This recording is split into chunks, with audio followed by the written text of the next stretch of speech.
গ্রামের নাম ছিল বারুইপুর। ছোট্ট গ্রাম, অথচ রহস্যে ভরপুর। গ্রামের মাঝখানে একটা ছোট্ট পুকুর, যার পাড়ে সন্ধ্যার পর কেউ আর যায় না। গাঁয়ের বুড়ো বুড়িরা বলেন সেখানে এক ভূতের বাস। কেউ সন্ধ্যার পর ভুল করে গেলেও সে আর ফিরে আসে না। রাহুল শহর থেকে এসেছিল দাদুর বাড়ি। ইন্টারনেট নেই, মোবাইলে সিগন্যাল দুর্বল, তাই সে বই পড়ে আর গ্রামের ভিন্ন ভিন্ন জায়গায় ঘুরে বেড়ায়। একদিন দুপুরে গ্রামের এক প্রবীণ লোক তাকে সেই পুকুরের গল্প বলেছিল। বলেছেন এই পুকুরটা অভিশপ্ত। 25 বছর আগে শ্যামলী নামের এক মেয়ে এই পুকুরে ডুবে মারা যায়।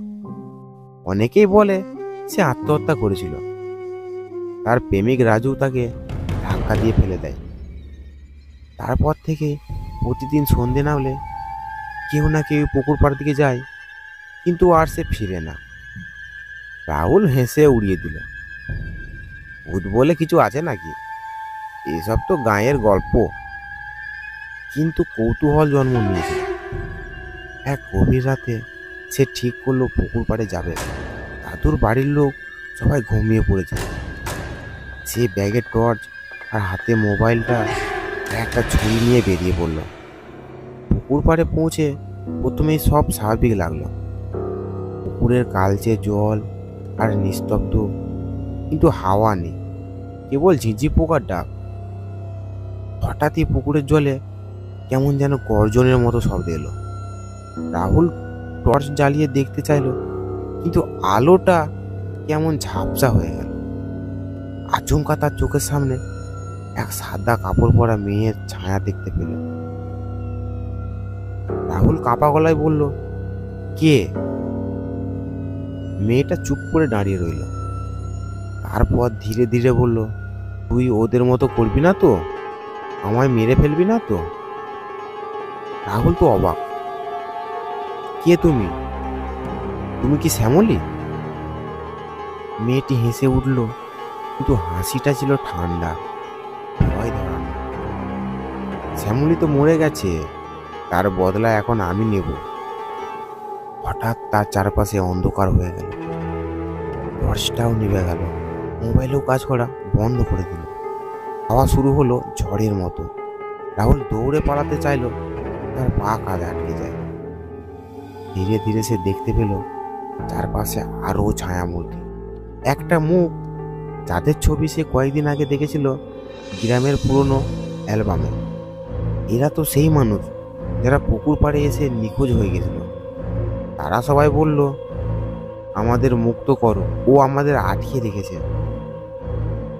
রাহুল চেঁচিয়ে উঠে বলল, কে? ওরা বলল, শ্যামলীর মা। মানে? একটা পুরনো মুখ তার সামনে এলো, একজন বয়স্ক রাগী চেহারা, গলার স্বর খসখসে। আমার মেয়েটাকে মেরেছে, এই গ্রাম আমার থেকে আমার প্রাণটাকেও কেড়ে নিয়েছে, আমি কাউকেও ছাড়বো না। রাহুল চেঁচিয়ে উঠে বলল, তুমি কি ডাইনি? মহিলা বলল, আমি একজন মা যে তার সন্তানের বিচার চায়। আমার কষ্টে আমি এখন ডাইনি হয়ে গেছি। সেই মুহূর্তে তার চারপাশে আগুন জ্বলতে লাগলো। কিন্তু হঠাৎ এক অদ্ভুত জিনিস ঘটল। রাহুল পকেট থেকে একটা ছুরি বের করলো, যেটা তার দাদু তাকে দিয়ে বলেছিল, যদি কখনো গ্রামে কিছু অশুভ দেখিস, এটা কাজে লাগাবে। ছুরিটা ছিল রূপোর তৈরি, আর তাতে ছিল কিছু খোদাই করা মন্ত্র।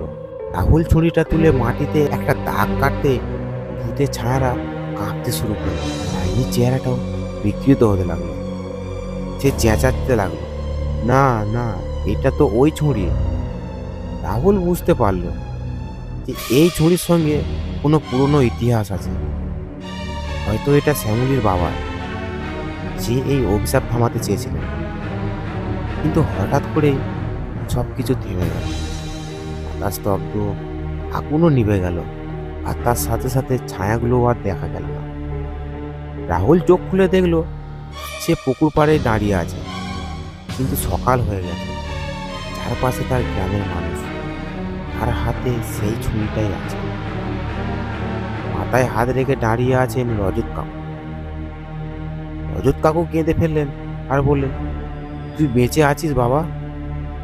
কিন্তু ধীরে ধীরে সবই বলল।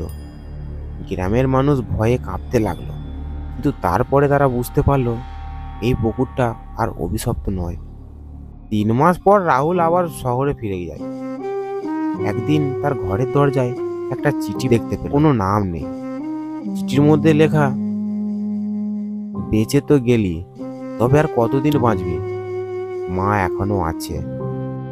রাহুল ঘরের জানালায় তাকায়, সে দেখতে পায় এক নারী দাঁড়িয়ে আছে। সেটা অন্য কেউ নয়, সেটা হলো শ্যামলী।